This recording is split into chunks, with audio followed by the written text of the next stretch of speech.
যে জামাতের পরে ইসলামী যেই দলগুলো তাদের সাথে জোট করলো তাদের মধ্যে রাজনৈতিকভাবে, সাংগঠনিকভাবে বা ভোটের অভিজ্ঞতার দিক দিয়ে সবচেয়ে শক্ত দল ছিল হচ্ছে আপনার ইসলামী আন্দোলন, যারা বের হয়ে গেল। এবং সেই সাথে তাদের আরেকটা যেই দল রয়েছে যেমন খেলাফত মজলিস, বাংলাদেশ খেলাফত মজলিস, তারা কওমি মাদ্রাসাগুলোর একটা বড় রকম প্রতিনিধিত্ব করে। তবে সেই কওমি মাদ্রাসাগুলির যে সংগঠন হেফাজতে ইসলাম, তার আবার যিনি আমির রয়েছেন তিনি আবার জামাত ইসলামের রাজনীতি পছন্দ করেন। এইটা সম্ভবত স্যার ফ্যাক্টর আউট হয়ে যাচ্ছে যেহেতু মামুনুল হক আবার জামাতকে সাপোর্ট দিচ্ছেন, মানে একটা সেফগার্ডের মতন কাজ করছে না আমি বলবো। এইসব প্রেক্ষাপট বিবেচনায় জামাতের সাথে ইসলামী আন্দোলনের যে একটা ছাড়াছাড়ি হয়ে গেল, এতে লাভ কার হলো ভোটের রাজনীতিতে? মানে জামাতের লাভ হবে নাকি ইসলামী আন্দোলনের হবে নাকি দুইজনের স্যার লস হবে?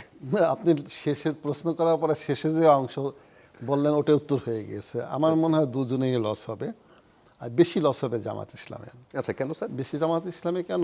জামাত এই ইসলামিক দলগুলোর মধ্যে জামাতের অর্গানাইজেশনাল স্ট্রাকচারটা শক্তিশালী ছিল। তার কারণ সাংগঠনিক ভিত্তি ছাড়া তো নির্বাচনে আপনার ভোটটাকে আনতে পারবেন না। যেমন দেখবেন মাছ থাকে নদীতে, তো মাছ নদীতে থাকে, সেটা জেলে যখন জাল দিয়ে ধরে আনতে পারবে তখন তা হয়। ভোটারগুলো এরকমই এলোমেলোভাবে চতুর্দিকে কনস্টিটিউন্সির বিভিন্ন জায়গায় ছড়িয়ে ছিটিয়ে আছে। ওই ভোটারগুলোকে আনতে হবে বিভিন্ন প্রক্রিয়ায়, তাদের নিকট যেতে হবে, বুঝাতে হবে কি, তারপর আবার তাদের ভোটের বুথে আনতে হবে, হ্যাঁ, আবার গণনার সময় এজেন্ট থাকতে হবে। বিভিন্ন প্রক্রিয়া কিন্তু আছে এখানে। এই প্রক্রিয়ার মধ্যে দিয়ে জামাত হচ্ছে ইসলামিক পলিটিক্যাল পার্টিগুলোর মধ্যে তার সাংগঠনিক দিক থেকে শক্তিশালী। তো সেই ক্ষেত্রে আশা বেশি করেছে জামাত ইসলামী আসন পাবে, তারাই ভালো রোল প্লে করবে। অতীতের দিনও তাই হয়েছে। অতীত বিএনপির সাথে কিন্তু জামাত যে ঐক্যবদ্ধ আন্দোলন করেছে, সেখানে জামাত কিন্তু ভালো আসন পেয়েছে। তিনটা আমরা তো প্রমাণ পেয়েছি, একবার বিদ্রোহ করে, হ্যাঁ, মান অভিমানে চলে গিয়েছে বলে 3টা পেয়েছিল।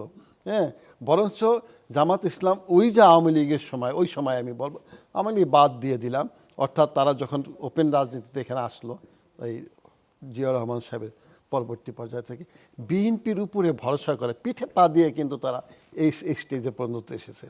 বিএনপির অনেক যারা বুদ্ধিজীবী তারা কিন্তু বলছে জামাত ইসলাম এই যে তো আপনার উপরে পা দিয়ে, পিঠে পা দিয়ে জাম দিয়ে সামনে আসবে, তখন আপনার সাথে একই সাথে 3-4টা নিয়ে 17টা আসন ছেড়ে দিয়েছেন।